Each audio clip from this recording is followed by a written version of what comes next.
जमीयत उलमा के हर मिंबर को जमात की तरफ से ये पैगाम देता हूं कि ये वक्त आर पार की लड़ाई का वक्त है। या तो इस मुल्क की जड़ों को मजबूत होना है या इस मुल्क की जड़ों को निकल कर बाहर आ जाना है। अमन व अमान को खत्म होना है। हम कानूनी तौर पर जैसा भी होगा, चाहे हमें जेल जाना पड़े, चाहे हमें अब सूली में चढ़ा दो, अब हम सर पर कफन बांध चुके हैं, हम अपना हक लेके रहेंगे। अल्लाह की शरीयत में हम कमजोरी बर्दाश्त नहीं करेंगे। देखिए, यूसीसी को लेकर के और वक्फ बोर्ड को लेकर के जो फायदा लेकर के आ रहे हैं, ये सरकार मंदिरों की जमीन चोरी करती है, राम भूमि की जमीन चोरी करी है, अब मस्जिदों की जमीन चोरी करने की फिराक कर रही है। क्यों कर दिया? मुसलमानों को जबरदस्ती दबा दबा के बिल पास रात को 2 बजे क्यों सबके सामने पास करना था? तुम्हारे दिल में बेईमानी और गद्दारी है, तुमने बिल पास करा। हमारा बिल पास हमको वापस दो, हमने तो मारे गए मरे खून ले जा देंगे, हम नहीं जाने देंगे। हमारे को वापस दो। हमारी मोदी सरकार मुर्दाबाद। आप चाहते हैं कि आप कब्रिस्तानों में जिस तरह से दफनाए जा रहे हैं उसी तरह से दफनाए जाए। आप चाहते हैं, अगर ये चाहते हैं तो हर रोज आपको सड़कों पर निकलना होगा। अस्सलाम वालेकुम। तो दोस्तों, अभी आप लोगों ने जो शुरू में छोटे छोटे वीडियो क्लिप देखे हैं, ये वीडियो मैं आप लोगों को आगे पूरे दिखाने वाला हूं, जो इस वक्त सोशल मीडिया पर काफ़ी वायरल हो रहे हैं। आप सभी को जैसा कि पता है, वक्फ अमेंडमेंट बिल 2024 हमारे भारत देश के अंदर ये एक नया कानून बन चुका है और ये कानून लोकसभा पार्लियामेंट के अंदर पास भी हो चुका है। लेकिन दोस्तों, मुसलमान इस कानून को किसी भी कीमत पर एक्सेप्ट करने के लिए बिल्कुल तैयार ही नहीं है और होना भी नहीं चाहिए, क्योंकि इस कानून को लाकर ये हमारे वजूद को ख़त्म करना चाहते हैं। हमारी जो वक्फ की हुई ज़मीनें हैं, इनको अपने कब्ज़े में लेना चाहती है। इस बिल को लाकर सरकार हमारी मस्जिदों को, हमारी इबादतगाहों को, हमारी खानकाहों को, कब्रस्तानों को और मज़ारों को, इमाम बाड़ों को, जितने भी वक्फ की हुई ज़मीनें हैं जो मुसलमानों की संपत्ति है, उन सभी को ये सरकार अपने कब्ज़े में लेना चाहती है। तो दोस्तों, भारत देश का मुसलमान इस कानून को कबूल करने के लिए तैयार नहीं है, एक्सेप्ट करने के लिए तैयार नहीं है। भारत के अलग अलग कोनों से मुसलमान अब सड़कों पर आ चुके हैं और एक ही मांग कर रहे हैं कि इस काले कानून को भारत सरकार को चाहिए कि वापस ले।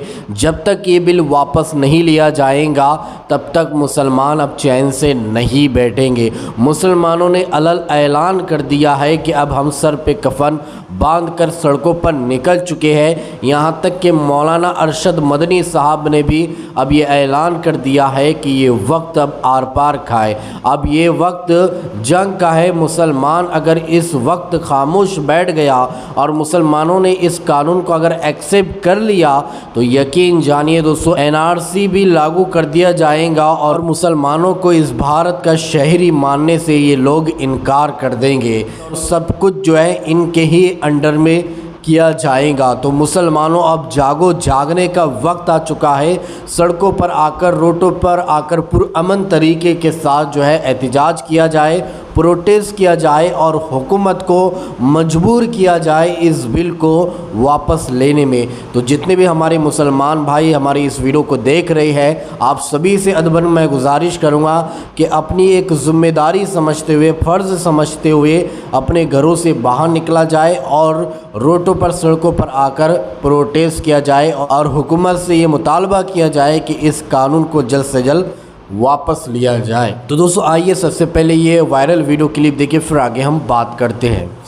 हम कानूनी तौर पर जैसा भी होगा, चाहे हमें जेल जाना पड़े, चाहे हमें अब सूली में चढ़ा दो, अब हम सर पर कफन बांध चुके हैं, हम अपना हक लेके रहेंगे।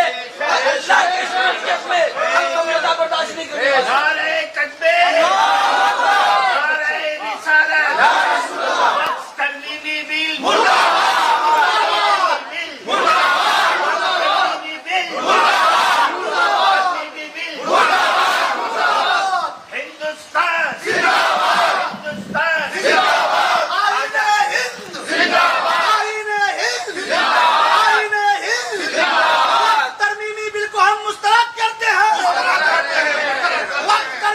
हम रिजेक्ट करते हैं।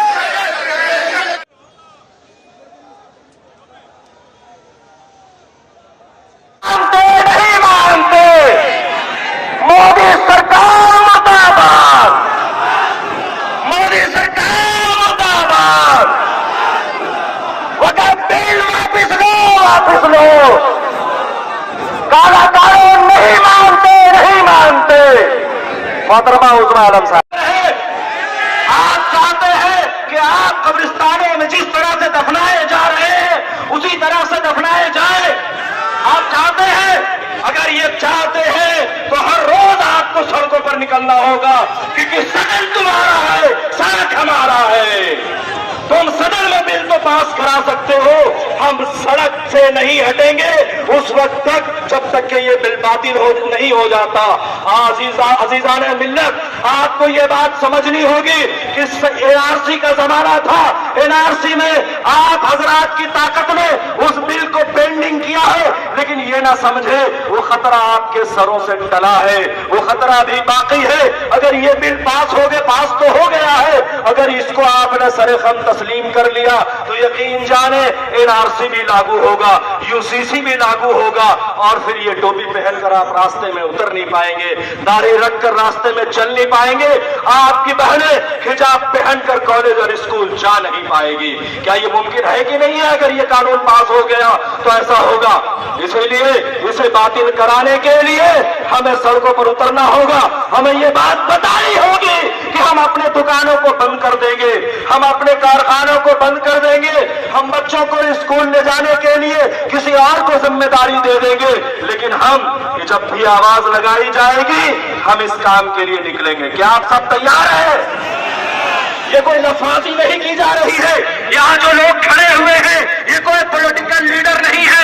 यहाँ जो लोग खड़े हुए हैं इनके पास कोई कानून का खजाना नहीं है, बल्कि ये सब लोग आपके जैसे ही हैं। हम भी रोज खोदने वाले, रोज खाने वाले लोग हैं, लेकिन 4-5 महीने से घूम घूम कर ये पैगाम दे रहे हैं आवाम को कि अवाम, उम्मत मुसलमा, गयूर नौजवानों, हमारे संविधान पे मोहब्बत करने वाले लोगों, जाग जाओ और बचा लो इस दस्तूर को, बचा लो इस मुल्क के गंगा जमुना तहजीब को, बचा लो, अपने हक की लड़ाई लड़ लो और बचा लो इस मुल्क को, खूबसूरत मुल्क को। अगर आपने ये काम में साथ नहीं दिया, ताउन नहीं किया, तो आप बारगाहे खुदाबंदी में मुजरिम होंगे।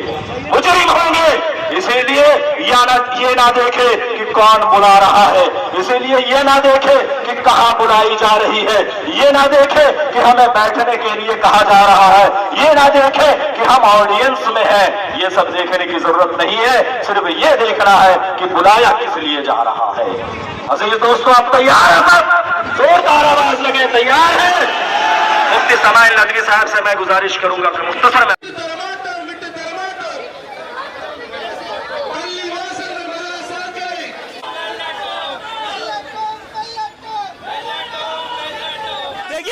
यूसीसी को लेकर के और वक्फ बोर्ड को लेकर के जो पहले लेकर के आ रहे हैं, ये सरकार मंदिरों की जमीन चोरी करती है, राम भूमि की जमीन चोरी करी है, अब मस्जिदों की जमीन चोरी करने की फिराक कर रही है। क्यों कर दिया? मुसलमानों को जबरदस्ती दबा के बिल पास रात को 2 बजे क्यों सबके सामने पास करना था? तुम्हारे दिल में बेईमानी और गद्दारी है, तुमने बिल पास करा। हमारा बिल पास हमको वापस दो, हमने तो मारे गए मरे खून दे जा देंगे, हम नहीं जाने देंगे। हमारे को वापस दो, हमारी खून दे जाए, जान दे देंगे इस्लाम के खातिर। हमारा वक्फ बोर्ड हमको वापस दो।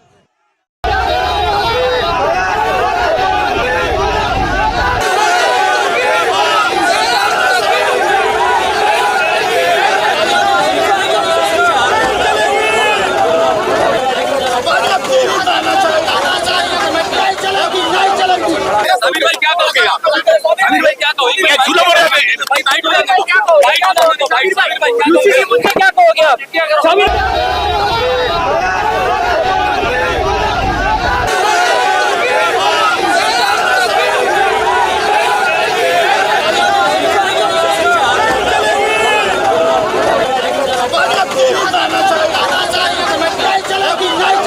दोस्तों, आप लोगों ने ये सारी वीडियो क्लिप देखी है जो इस वक्त सोशल मीडिया पर काफ़ी वायरल हो रही है। गुजरात के अहमदाबाद में मुसलमान सड़कों पर आकर जुमे की नमाज के बाद इस वक्फ अमेंडमेंट बिल के ख़िलाफ़ विरोध प्रदर्शन करते हैं, तो गुजरात पुलिस मुसलमानों को मुसलमानों को गाड़ियों में भर भर कर उनको अरेस्ट कर लेती है, गिरफ्तार कर लेती है।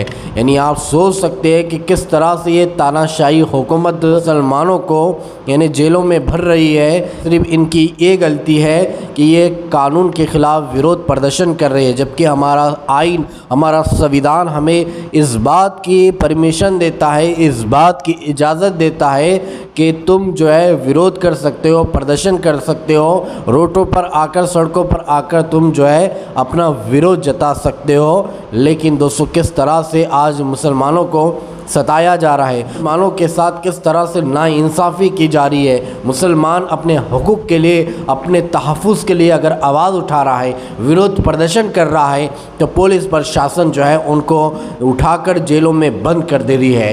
तो दोस्तों हमें हार नहीं मानना चाहिए, हमें जो है डटकर मुकाबला करना चाहिए और इन जालिम हुकूमतों को ये बताना है कि मुसलमान एक है, मुसलमान जो है इस बिल को कभी भी किसी भी वक्त स्वीकार नहीं कर सकती है। दोस्तों कमेंट में हैशटैग लगाकर ये ज़रूर लिखिए कि रिजेक्ट वक्फ अमेंडमेंट बिल। जी हाँ, आपको सोशल मीडिया के प्लेटफॉर्म पर ये हैशटैग को चलाना है ताकि सरकार तक ये हमारा एहतजाज पहुंच सके और सरकार अपने इस काले कानून को वापस ले। तो चलिए दोस्तों इसी तरह की इन्फॉर्मेशन लेकर आपकी खिदमत में एक बार फिर से हाजिर होंगे। जब तक अपना ख्याल रखिए, शुक्रिया।